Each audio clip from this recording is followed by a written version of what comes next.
President Roosevelt has so far lived up to none of his lofty campaign promises. All we have had from Franklin Delano Roosevelt and his so-called brain trust is a great deal of high-flown talk and virtually no action.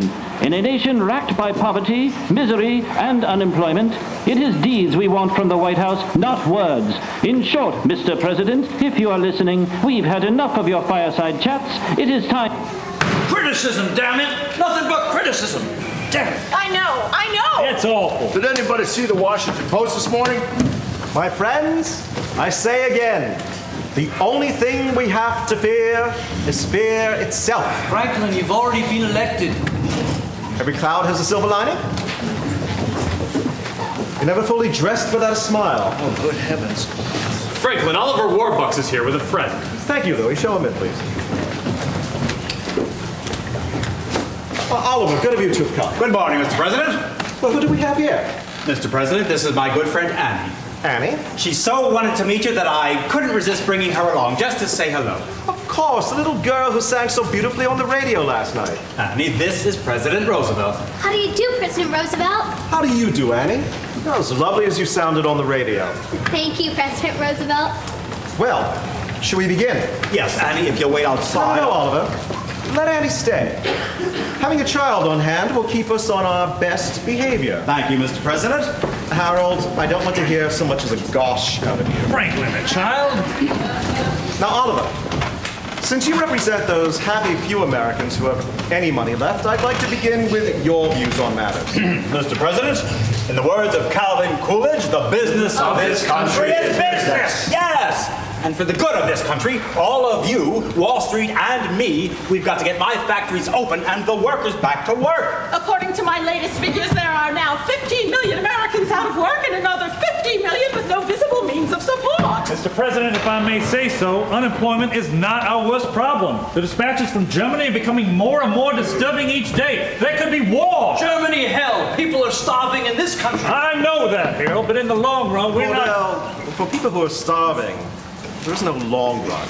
The trouble is, it's all happening at once. The stock market has taken another nosedive. Sit-down strikes, riots, Floods, dust storms. And the FBI still hasn't caught Al Capone.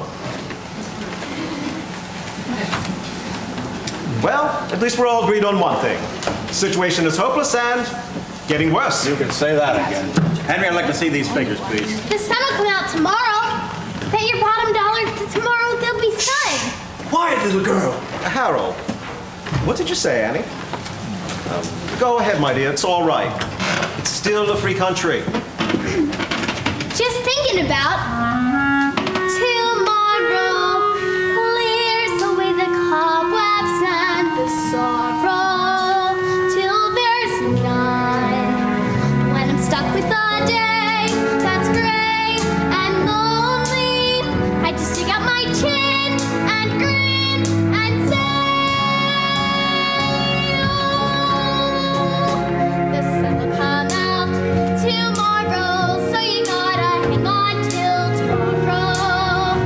Come what may, tomorrow, tomorrow, I love you tomorrow, you're always a day away. Harold Ickes, stand up. What? You heard me. Stand up. Up, up, up. Now sing. Sing? Yes, sing like Annie. I've decided if my administration's going to be anything, it's going to be optimistic about the future of this country. Now sing. Oh, really, Franklin? You Sing. know that? Sun will come out tomorrow. Louder, Harold. Bet your bottom dollar that tomorrow there'll be sun. Perkins. Just thinking about tomorrow. Clears away the cobwebs and the sorrow till there's none. So for the president, I'm stuck in a day that's gray and lonely.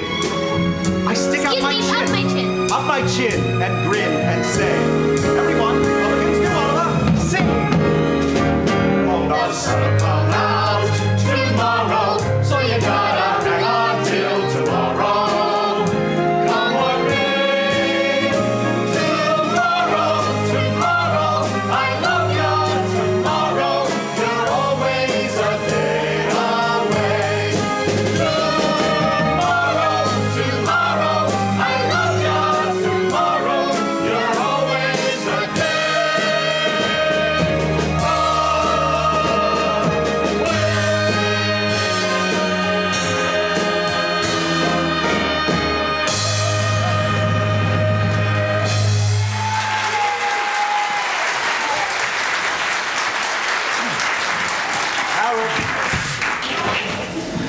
President a telegram. Oh, of course. Excuse me, everyone. This isn't for me, it's for you, Oliver, from your secretary in New York. Hundreds of couples jamming street, all claiming to be Annie's parents. Oh boy! Have begun to screen them. Suggest you return to New York at once. Signed, Grace Farrell. Well, it looks as though the Hour of Smiles has more listeners than we thought, huh, Annie? Gee, hundreds of couples. One of them is bound to be my mother and father. Well, Oliver, I suspect you need to return to New York immediately. Yes, Mr. President, if you don't mind. Annie? Bye, everybody. Bye, Annie. Goodbye, Mr. President, and thank you. No, thank you, Annie. You're the kind of person the president should have around him.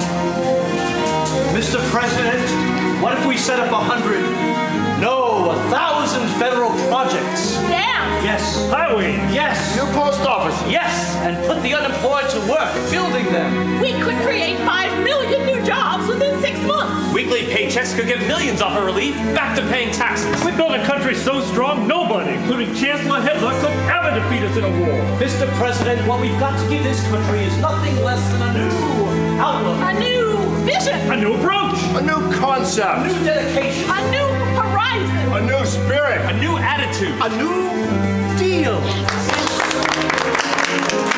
Perkins, gentlemen, I was right the first time. The only thing we have to fear is fear itself. Tomorrow, I love you. Tomorrow, you're only a day away. Harmony. Tomorrow,